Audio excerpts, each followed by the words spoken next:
नमस्कार आप सभी को। यूपीएससी 021 में आप सभी का स्वागत है।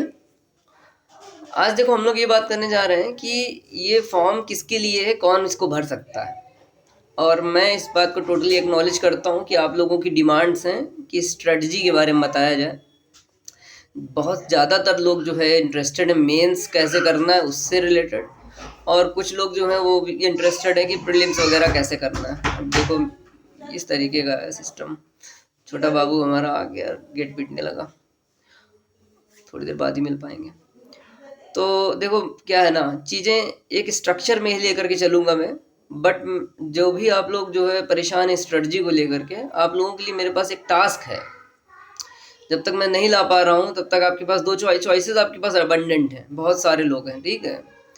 तो आप किसी से भी पूछ सकते हैं, पहली चॉइस। दूसरी चॉइस अगर मैं मतलब लेकर आऊँगा, लेकिन मुझे थोड़ा सा टाइम चाहिए उसके लिए, क्योंकि ऐसे बीच में कुछ भी लेकर के आ जाना अच्छी बात है नहीं।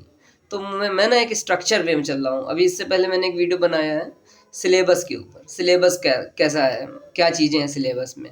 उसमें मैंने कंपैरिजन बताया है आपको, इस साल की जो नोटिफिकेशन है उसमें और प्रीवियस ईयर की जो नोटिफिकेशन है उसमें क्या डिफरेंस है, एंड देयर इज़ डिफरेंस।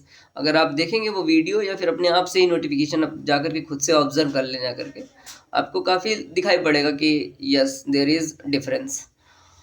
तो वो बात हो गई। अब देखो हम लोगों ने सिलेबस की बात कर ली, अब मैं ये बात करने जा रहा हूँ कि इस फॉर्म को कौन भर सकता है। ज़्यादातर लोगों के मन में, हमारे मन में ना पूर्वाग्रह होते हैं। पूर्वाग्रह का मतलब हो जाता है कि चीज़ें हमें नहीं पता होती, हम अज्यूम कर लेते हैं, ठीक है, अपने हिसाब से। जैसा हमको परसेप्शन हमारा जैसा होता है ना किसी चीज़ को लेकर के, वैसे हम अज्यूम कर लेते हैं और उसी तरीके से जो है हम व्यवहार करते हैं। एक इसका एग्जांपल दूंगा मैं। इससे पहले मैंने एक वीडियो बना के डाला हुआ है, लेकिन कोई बात नहीं, फिर से बताता हूँ मैं। देखो मैंने आरबीआई का जो एग्ज़ाम है ना उसको 3 बार भरा है अब तक, और 2 बार मैं देने ही नहीं गया। क्यों नहीं देने गया? क्योंकि मेरे मन में ये परसेप्शन था कि चूँकि मैं यूपीएससी वगैरह प्रिपेयर करता हूँ और RBI is a total finance related job, तो मैं कर ही नहीं पाऊँगा, मतलब ऐसा मैं सोचता था, ठीक है। तो ये मेरा परसेप्शन था उसको लेकर के। लेकिन इस बार मैंने सोचा कि भाई चलो देकर आते हैं, एटलीस्ट एक्सपीरियंस होगा। और मैंने पाया कि यार इसमें तो बहुत ज़्यादा डिफरेंस है। हाँ, 80 क्वेश्चन उसमें जीए के हैं। 80 क्वेश्चन बहुत होते हैं। अगर 80 क्वेश्चन जीए के हैं, मैं ना भी कर पाऊंगा ना फाइनेंस, और यूपीएससी वगैरह प्रिपेयर करते हो, करंट अफेयर सही से पढ़ते हो, तो मैं कहता हूँ कि 80 में से जब आप कुछ भी नहीं कर पाओगे ना, तो कम से कम 20-25 तो कर ही लोगे, क्योंकि इसका कट ऑफ 70 के आसपास जाता है। मैं इसलिए 20-25 बता रहा हूँ, ठीक है। और टाइम कम रहता है, बेसिकली 25 मिनट रहते हैं शायद से, कितने रहते हैं नॉट याद नहीं मुझे कितना टाइम रहता है, पर कम टाइम रहता है और 80 क्वेश्चन होते हैं। उसको देख करके मुझे लगा कि यार ऐसा नहीं होना चाहिए। हम पहले से किसी चीज़ को अज्यूम नहीं कर सकते, और हमें एग्ज़ाम दे करके एक्सपीरियंस लेना चाहिए, चाहे वो कोई भी एग्ज़ाम हो। खासकर जो अच्छे एग्ज़ाम्स हैं, आप उसको क्लियर कर पाएँ या ना कर पाएँ, आपको एक बार देना चाहिए। आपको सेबी का आया हुआ था उसको देना चाहिए, ग्रेड ए देना चाहिए, नाबार्ड ग्रेड ए देना चाहिए, देन IFSCA वो देना चाहिए, NIACL देना चाहिए। ये सब एग्ज़ाम बैंकिंग से रिलेटेड हैं, लेकिन मैं आप बता इसलिए रहा हूँ, एक बार आप दोगे ना तब तो जान पाओगे कि है क्या इसमें, आपके बस का है कि नहीं है। तो पूर्वाग्रह हटा देना चाहिए। अब वापस आते हैं। देखो ये जो एग्ज़ाम है ना, सीबीएसई का सुपरिटेंडेंट एंड जूनियर असिस्टेंट और सेक्रेटरी वाला की मैं अभी बात नहीं कर रहा, क्योंकि उसको मैंने खुद फिगर आउट नहीं किया अभी तक, ठीक है। फिलहाल तो मैं सुपरिटेंडेंट और जूनियर असिस्टेंट की बात कर रहा हूँ। ये दोनों एग्ज़ाम जो है ना, आपको भले लग रहे हो कि इसमें प्रीलिम्स हैं, मेंस हैं और नहीं कर पाएंगे, अगर आपको ये लग रहा है कि नहीं कर पाएंगे तो आप गलत हैं, ठीक है। क्यों? अभी बताऊंगा। अगर आपको ये लग रहा है कि अरे ये तो मैं कर ही लूँगा, तो भी आप गलत हैं, क्योंकि ये इतना आसान भी नहीं है। मैं आपको वही दिखाने जा रहा हूँ बेसिकली, कि ये एग्ज़ाम किसको भरना चाहिए। अब देखो, अगर मैं आपको डायरेक्ट मार्क्स दिखाता हूँ, तो आपका जो परसेप्शन, जो दिमाग है, वो किस तरीके से जो है वर्क करता है, वो इस तरीके से वर्क करता है कि आप डेटा ओरिएंटेड थिंकिंग करने लगते हैं, ठीक है। और आजकल जो है एविडेंस बेस्ड डिसीजन मेकिंग चल रही ना, उसका एक ड्रॉबैक है यही कि विल पावर को अंडरमाइन करता है, और क्वालिटेटिव एस्पेक्ट को अंडरमाइन करता है डेटा। बताता हूँ कैसे। देखो मैं बात करता हूँ जूनियर असिस्टेंट की। ये जूनियर असिस्टेंट का कट ऑफ लास्ट टाइम, ठीक। और अब जैसा कि आप देख पा रहे हो इसमें कि SC कट ऑफ 216 है, ST cut off 190, OBC NCL 214 है, और यूआर का जो है सबसे ज़्यादा है, क्योंकि यूआर की वैकेंसी शायद से कम थी। यूआर का 272 गया क्योंकि इस यूआर की वैकेंसी बहुत कम थी शायद से, ठीक है। और ईडब्ल्यूएस का 214, ये इसका कट ऑफ, ये है किसका, जूनियर असिस्टेंट का, जो लोग बच्चे क्लियर हुए। लेकिन जो लोग क्लियर किए उनमें से कुछ लोगों ने नहीं ज्वाइन किया, ठीक है। जैसे मेरे ही कई सारे जो है मेरे बैच वाले हैं जिनका दोनों में ही हो गया है, तो बहुत सारे लोगों ने नहीं ज्वाइन किया, और बहुत सारे, और शायद से एक दो लोगों ने इसलिए नहीं ज्वाइन किया होगा क्योंकि बहुत दूर दूर दे देते हैं, क्योंकि ये अपनी मन मर्जी से जो है आपको एलोकेट करते हैं, आपके प्रेफरेंस नहीं लेते हैं। अब मैं आपको दिखाता हूँ रिजर्व वाला। रिजर्व वाला कहाँ चला गया भाई, junior assistant and result notice, ये वाली जो है कट ऑफ, ये रिजर्व वाली है। रिजर्व क्या होती है, जो बच्चे ज्वाइन नहीं करते हैं तो क्या करते हैं कि जो बचे हुए उनके पास डेटा तो ऑलरेडी अवेलेबल है, तो जो सब्सिक्वेंट नीचे होते हैं ना उन लोगों को जो है बुला लिया जाता है। तो उसमें देखो एससी की कट ऑफ सेम रखी गई है, एसटी की कट ऑफ शायद से सेम है, और ओबीसी की कट ऑफ में शायद से एनसीएल में 2 मार्क्स का रिडक्शन है, और ईडब्ल्यूएस में भी शायद से 2 मार्क्स का रिडक्शन है, आई थिंक, है ना। तो ये आपका रिजर्व है। तो इसमें बेसिकली मोटा माटी ये समझ में आ रहा है हमको कि अगर आप यूआर वाला हटा दें, यूआर को हम क्यों हटा रहे हैं, क्योंकि उसकी वैकेंसी बहुत कम थी, है ना। लेकिन चलो अगर आपको मानना तो आप मान भी सकते हो। तो 214 नहीं 216 मार्क्स जो है ये दिखा रहा है, और 216 मार्क्स में ये कितने में से हैं ये 216 मार्क्स, तो कितने में से हैं ये 216 मार्क्स, ये है जूनियर असिस्टेंट का पेपर, और ये पेपर होता है शायद से 300 मार्क्स का होता है। 100 क्वेश्चन है ना, इसमें मैंने बना के रखा हुआ है, देखो ये 100 क्वेश्चन हैं, 100 क्वेश्चन हैं, और ये 300 मार्क्स हैं, तो और इसमें 1 मार्क का निगेटिव मार्क है, तो 216 नंबर है। इसका मतलब एक तरीके से मान लीजिए कि आपको जो है 220 के आसपास लाने चाहिए, तो 8 तारीख 24 और 7 तारीख 21, 70, तो 70 के आसपास आपके करेक्ट होने चाहिए, ठीक है, 70 30। तो बेसिकली अगर आप 100 करके आएंगे और 30 गलत कर देंगे तो आपका थोड़ा नीचे आ जाएंगे। बेसिकली इस तरीके से करना है कि 70 75 के आसपास जो है, अगर 80 करेक्ट करके आ जाते हैं तो आपका जो है सिस्टम बन जाएगा।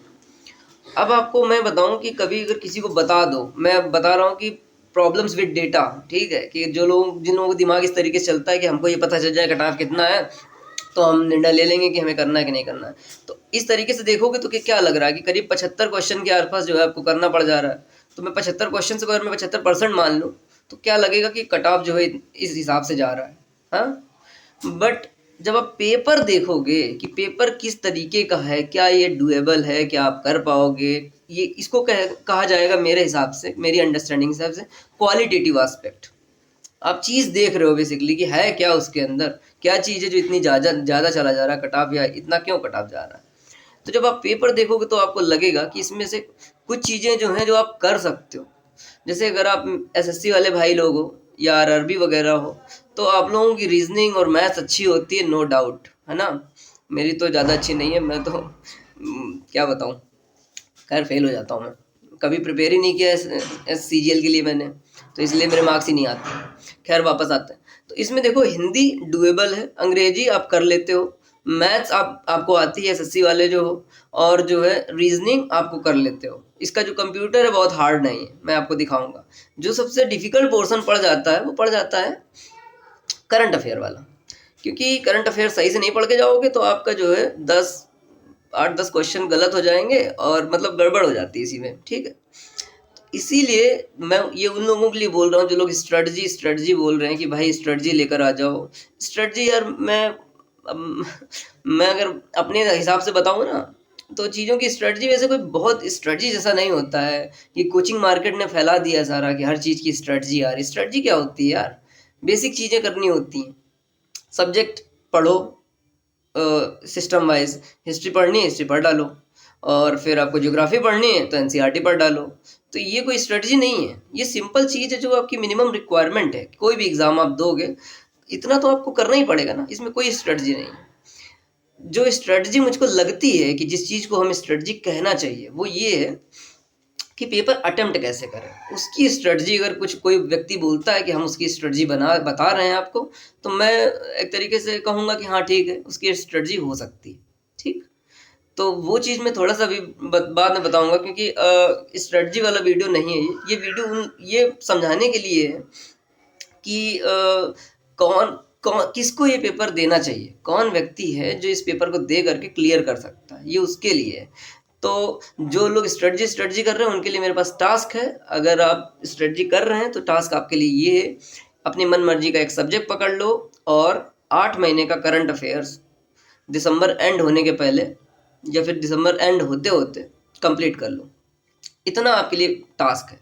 अब आप बार बार यही परेशान होते रहें, चाहे जितने भी चैनल पे चले जाएं, कोई भी गुरुजी से भी आप बात कर लीजिए, ठीक है, तो वो आपको बातें बता देंगे। बट हकीकत ये है कि बहुत विशेष स्ट्रेटजी नहीं होती है चीज़ों को करने की। एक प्रोसेस होता है। स्ट्रेटजी की जगह जो वर्ड है वो प्रोसेस है। प्रोसेस एक होता है, आपको चीज़ें करनी पड़ेंगी, रीड करनी पड़ेंगी, है ना। एनसीईआरटी आपको अगर कर रहे हैं तो ज्योग्राफी की एनसीईआरटी करनी पड़ेगी। हिस्ट्री कर रहे हैं अगर आप, तो या तो आप लूसेंट कर डालिए, और अगर लूसेंट कर लिए हैं तो उसको रिवाइज करिए। वो इतनी पावरफुल है कि वो डाइजेस्ट नहीं हो पाती है। अगर वो भी कर लिए तो तमिलनाडु बोर्ड की एनसीईआरटी कर लीजिए, ठीक है, वो सब चीज़ें।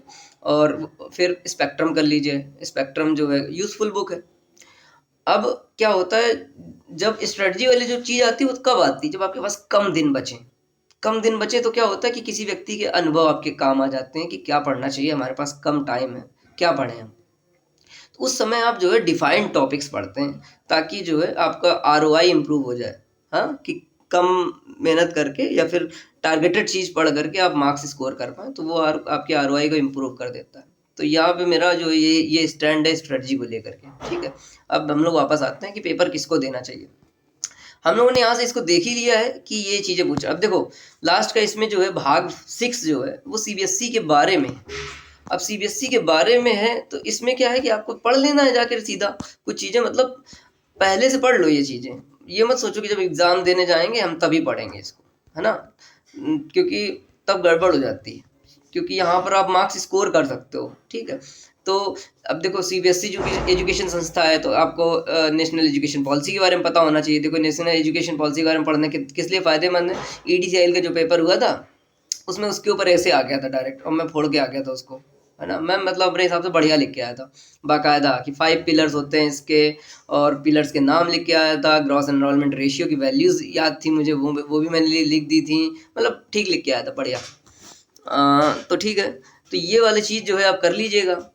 तो इसको कैसे कौन लोग इसको भरेंगे, इसको बेसिकली सीबीएसई की इस वैकेंसी को सुपरिटेंडेंट और जूनियर असिस्टेंट को लगभग सारे लोग भर सकते हैं, जो लोग इस बात से परेशान नहीं है ज़्यादा कि बहुत महंगी फ़ीस है। देखो फ़ीस यार है बहुत महंगी, अब इसमें आप कुछ कर नहीं सकते हो। ये सारे विषय जो होते हैं वो जिनकी आवाज़ सुनी जाती है, वो लोग बोलें तो बात बनती है, आपकी आवाज़ नहीं सुनी जाएगी। इसलिए आप इस चीज़ को लेकर के रेंटिंग करके बहुत ज़्यादा फ़ायदा नहीं मिलेगा आपको, है ना। तो उससे बचिए, और अगर आप भर सकते हैं इसको तो भरिए। मैं तो आपको रिकमेंड करूँगा कि रिस्क लेने लायक चीज़ है ये, है ना। क्योंकि मैथ कर लोगे आप, हिंदी कर लोगे, और रीजनिंग कर लोगे, और इंग्लिश कर लोगे, करंट अफेयर भी बचता है। तो टाइम इतना है कि आराम से कर डालो, जैसा जैसा बता रहा हूँ वैसा कर लो। या तो आप खुद ही जो है बहुत समझदार हो, बहुत सारों से आप लोग भी प्रिपेयर कर रहे हो, तो अपना खुद का जो है अंडरस्टैंडिंग है उसको ही फॉलो करो, कोई दिक्कत नहीं है ना। कोई बताए उसका ज़रूरी नहीं कि उसको फॉलो करना है। तो वो चीज़ कर लो। तो इस तरीके से जो है आप जो है 70-75 मार्क्स करेक्ट कर लोगे अगर इसमें, तो आपका जो है सिस्टम बन जाएगा, ऐसा मुझे लगता है। तो अब हम लोग आते हैं सुपरिटेंडेंट वाले पे। देखो सुपरिटेंडेंट वाले की जो कट ऑफ है, सुपरिटेंडेंट जी कहाँ चले गए हो आप। सुपरिटेंडेंट, अच्छा हाँ, सुपरिटेंडेंट का यार मुझे फर्स्ट स्टेज का दिख नहीं रहा था। मैं इनकी ऑफिशियल वेबसाइट पे विज़िट किया और काफ़ी जो है देखा, ढूंढने की कोशिश की, हमको नहीं दिख रहा था कि इनका फर्स्ट जो स्टेज है उसका कट ऑफ कितना है। तो मैंने फिर जो है एआई की हेल्प ली और उसने मुझे ये बताया है, और इसको मैंने क्रॉस चेक नहीं कर पाया हूँ, तो आप लोग बस जान लीजिए कि जो पहली स्टेज है ना उसका कट ऑफ गया है, जनरल कट ऑफ है 316, ईडब्ल्यूएस कट ऑफ है 300, और ओबीसी एनसीएल कट ऑफ है 297, और एससी कट ऑफ है 286, और एसटी कट ऑफ है 271। ये वो जो है पहला वाला कट ऑफ है शायद से, हाँ, कि मतलब आप जो है स्टेज 2 देने के लिए एलिजिबल हो, ठीक। अब देखो इसमें समझने वाली बात क्या है, जब आप प्रीलिम्स वाला पेपर देखोगे सुपरिटेंडेंट का, तो हम चलो प्रीलिम्स वाला पेपर देखते हैं।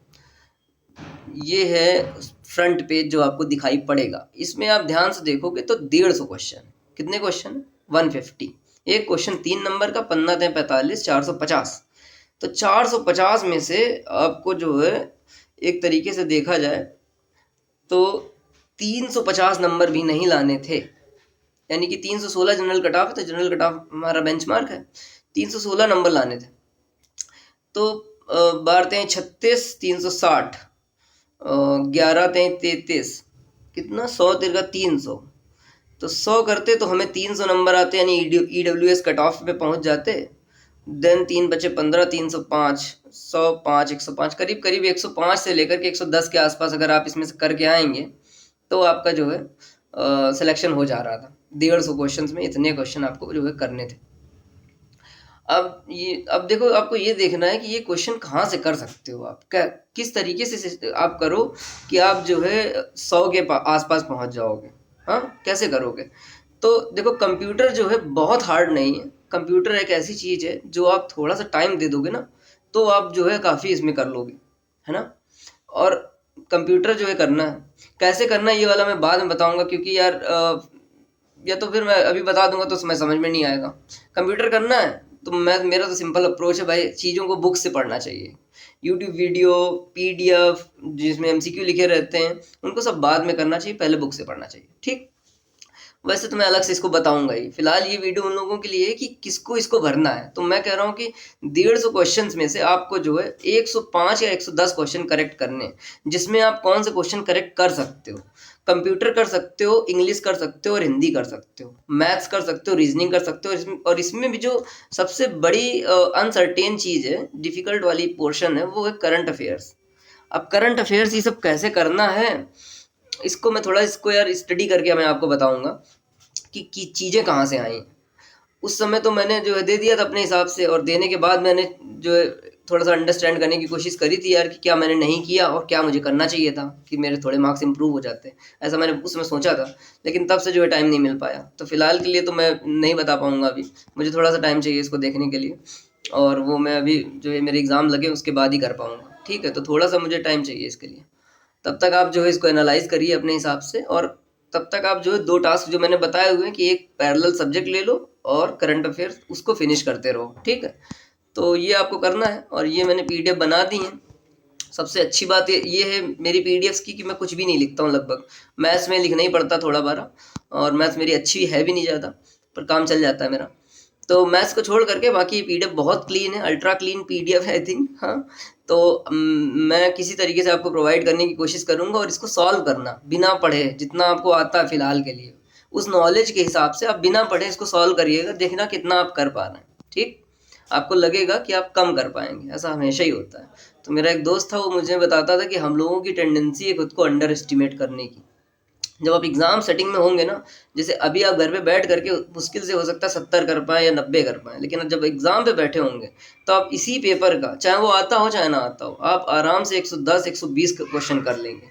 ऐसा होता है, अगर आपके साथ भी होता होगा, आई ट्रूली बिलीव इट, होता ही होगा। तो ऐसा होता है, ठीक है। तो उस चीज़ की कोई लोड नहीं लेना है कि यार डिफ़िकल्ट सा लग रहा है, क्योंकि ऐसे देखो तो सारे एग्ज़ाम डिफ़िकल्ट से लगा करते हैं कि भाई कैसे करें इसको।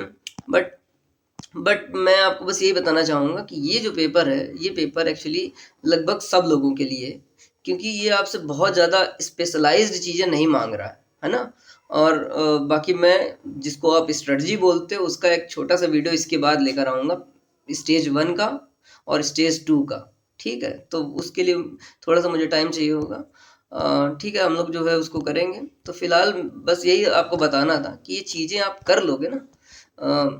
कंप्यूटर करना है, कंप्यूटर बुक से कर लेना। अंग्रेजी सीजीएल से कर लेना। सीजीएल को क्यों बोलता हूँ, क्योंकि सीजीएल में आपके पास क्वेश्चन बैंक मिल गई है आपको, बहुत सारे पेपर करवाते हैं, ढेर सारे क्वेश्चन हैं, उन सबको जो है कर डालो जितना कर सकते हो। तो तुमको ये समझ में आ जाएगा कि इंग्लिश में क्या चीज़ें एरर होती हैं। हाँ, एक बुक थी मेरे घर पे, error of common mirror of common errors ऐसे करके, बहुत ही अच्छी बुक थी। तो सामान्य हिंदी करनी पड़ेगी आपको, बाकी मैथ्स कर ही लोगे। तो इस तरीके से है कि मुझे ऐसा लगता है कि आप लोग कर सकते हैं। RRB प्रिपेयर कर रहे हैं, या फिर आप जो है NTPC वगैरह वाला एग्ज़ाम देते हैं, जो भी आया हुआ था रेलवे वाला, देन एसएससी वाले जो भाई लोग हैं वो लोग तो फोड़ सकते हैं आराम से, ऐसा मुझे लगता है, क्योंकि उनका स्ट्रॉन्ग जो पोर्शन होता है ज़्यादातर मैथ्स रीजनिंग उनका स्ट्रॉन्ग होता है और इंग्लिश भी अच्छा ही होता है उन लोगों का। जो सबसे प्रॉब्लम आती है वो करंट अफेयर में आती है, और उस प्रॉब्लम को मैं आपसे प्रॉमिस कर रहा हूँ कि उसको मैं फिक्स करवा दूंगा कैसे करना है। लेकिन हाँ, गारंटी नहीं होती यार कि मार्क्स आ भी जाएगा।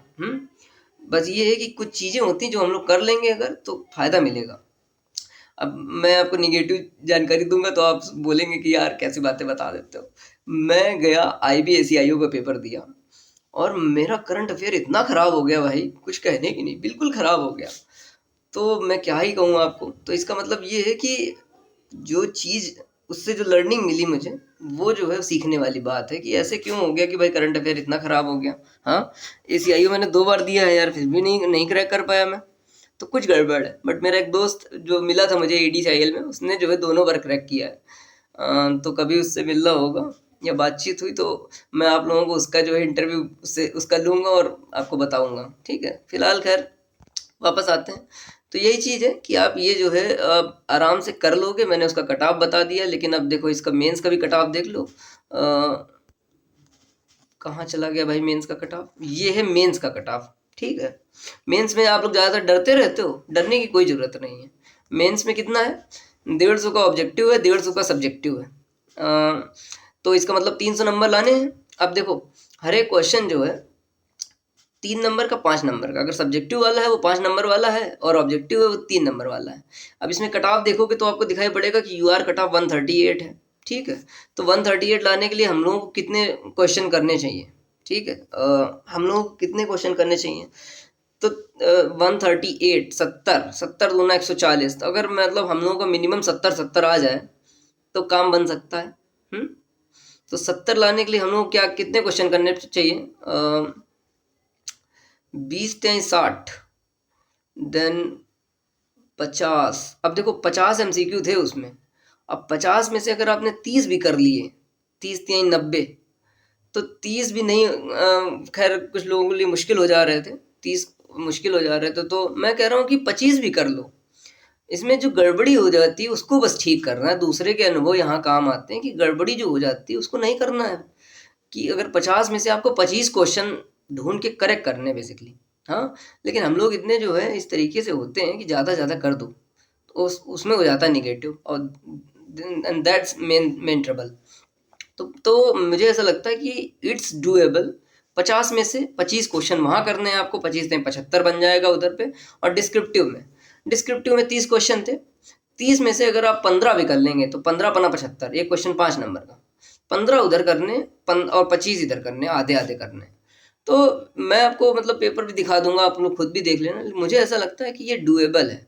बट ये होता है ना, जब आपका नहीं हो रहा होता है ना, तो सच में डर लगता है, बहुत डर लगता है। ऐसा लगेगा कि भाई हो नहीं पाएगा मेरा।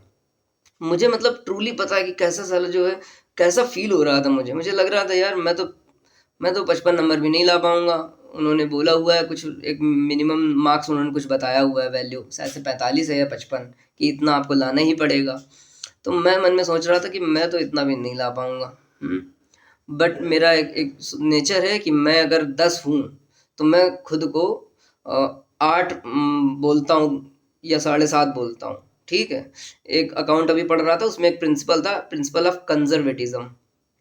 प्रिंसिपल ऑफ कंजर्वेटिज्म ये बोलता है कि अपने खर्चे ज़्यादा मान के चलो दिमाग में, और अपने प्रॉफिट्स कम मान के चलो।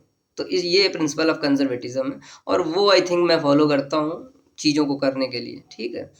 कि अगर मैं करके आ जाऊँगा, 100 करके आ जाऊँगा, तो मुझे लगेगा कि मेरे 30 गलत हो जाएंगे। और मैं निगेटिवली ऑप्टिमिस्ट हूँ। मेरे ये सब थ्योरीज हैं जो कि बहुत मुश्किल से मैं सीख पाया हूँ खुद के लिए। निगेटिव ऑप्टिमिस्ट का मतलब होता है कि अगर आप सोच लेते हो ना कि यार ठीक है, नहीं होगा, ज़्यादा से ज़्यादा क्या है, तो आपको फ्रीडम दे देता है वो। हाँ, फिक्र नहीं होती फिर उतनी, ठीक है, कि ख़राब हो ही जाता है तो फिर अब थोड़ा सा बुरा लगता है, बट वैसे शॉक जैसा नहीं रहता है यार, कि शॉक वेव आ गई और आपको जो है BP बढ़ गया, तो वो प्रॉब्लम नहीं रहती है। तो मैं इस वीडियो के माध्यम से बस यही बताना चाहता हूँ कि आप सब लोग, जो लोग जिन लोगों को ये लगता है कि इसमें प्रीलिम्स है, इसमें मेंस है और हम कर पाएंगे या नहीं कर पाएंगे, हाँ, तो वो लोग जो है ये पूर्वाग्रह को हटा दीजिए, क्योंकि इस पेपर को आप कर सकते हैं। अगर आप ठीक से सही तरीके से फॉलो करें। और वो सही तरीका क्या है वो लगभग किसी को नहीं पता है कि वो सही तरीका क्या है, ठीक है, क्योंकि वो सही तरीका हर इंसान का अपना अपना होता है। जो मेरा वाला है, जो मुझे लग रहा है, वो मैं आपको जो है अगली वीडियो में बताऊंगा, क्योंकि अभी जो है मैं जा रहा हूँ थोड़ा सा काम से, और मैं इंगेज हूँ कुछ दिनों के लिए, क्योंकि मेरे पेपर लगे हुए हैं, ठीक है। तो meet you soon and thank you for being part of UPSC 0 to 1 family. And मैंने देखा कि एक मेरा जो सुपरिटेंडेंट है, कलीग ही कहा जाएगा, रैंक 4 वाला, and he commented on the channel, तो I like it, I like it. और इन दिनों मैं बहुत ही ज़्यादा निगेटिव कुछ फीलिंग नहीं आती है जब आप कभी भी यूट्यूब वगैरह शुरू करते हो, तो बहुत ही शर्म आती है, और ऐसा लगता है कि यार मैं अपने चैनल को कैसे किसी के साथ शेयर करूं, मतलब कैसे करूं, प्रमोट कैसे करूं। बहुत ही एम्बेरसमेंट फील होता है कि हम किसी से कह नहीं सकते हैं। और जो ग्रुप्स बने हुए हैं, जहाँ पर कभी भी आप देखोगे लाइफ में भी ऐसा ही होता है, जिनके बड़े बड़े ग्रुप्स हैं ना, वो एक तरीके का मोनोपोलिस्टिक पावर्स हैं। आप नहीं वहाँ पे प्रमोट कर सकते हो ज़्यादातर जगह पे, क्योंकि आप अगर सेंड करोगे दे विल बैन यू, है ना। तो बैन मुझे होना नहीं है, बैन होने से मुझे बहुत ही गुस्सा लगता है। और अधिकतर लोग ऐसे पावर को मिसयूज़ करते हैं, तो मुझे बहुत गुस्सा लगता है कि खुद जो है अपने चीज़ों को प्रमोट कर लेते हैं दूसरों जगह, लेकिन जब दूसरे उनके यहाँ करते हैं तो फिर उनको प्रॉब्लम होती है। तो खैर वो लोग ओनर्स हैं एंड उनके डिसीजंस हैं। मैं वही बता रहा हूँ कि इस समय किस तरीके से मेरा जो है मानसिक विचार मेरे चल रहे हैं, कि कितना मुझे हेजिटेशन एंड एम्बेरसमेंट लगता है यार, कि कैसे कोई कहे। और मतलब जैसे खुद से अगर खुद को ही प्रमोट करो ना, तो बहुत ही वैसा लगता है कि ऐसे ये तो भाई देखो खुद को ही प्रमोट करने आ गए। अजीब सा लगता है थोड़ा सा, इसलिए मैं आप लोगों से कहता हूँ कि हो सके तो आप लोग शेयर कर दिया करिए। अच्छा लगता है, क्योंकि देखो चीज़ें जब जब जब चीज़ ग्रो कर रही है ना, कोई चीज़, मैं सहजीवी संबंध पे बिलीव करता हूँ, ठीक है। सहजीवी संबंध में ये होता है कि आप थ्राइव करें, और साथ में जिसके साथ सिस्टम में हैं आप, है ना, वो भी थ्राइव करें। तो that kind of relation is always good, mutual benefit. और अच्छा भी लगता है जब मेहनत करते हो, तो ये एक तरीके का अच्छी फीलिंग देता है कि हाँ ठीक है, your effort is being recognised, and that's how I like to define it. हाँ, बाकी ऑल द बेस्ट, आप लोग करेंगे तो आप कर सकते हैं। और अगले वीडियो में मैं आपको जो है जैसा मुझे लगता है कि क्या करना चाहिए प्रीलिम्स के लिए, वो मैं आपको जो है बताऊंगा आकर के। तब तक आप लोग जो है जो मैंने टास्क दिया वो करिए, और फिक्र मत करिए, स्वस्थ रहिए, और भरोसा रखिए कि there is light after the end of the tunnel. ठीक है, थैंक यू।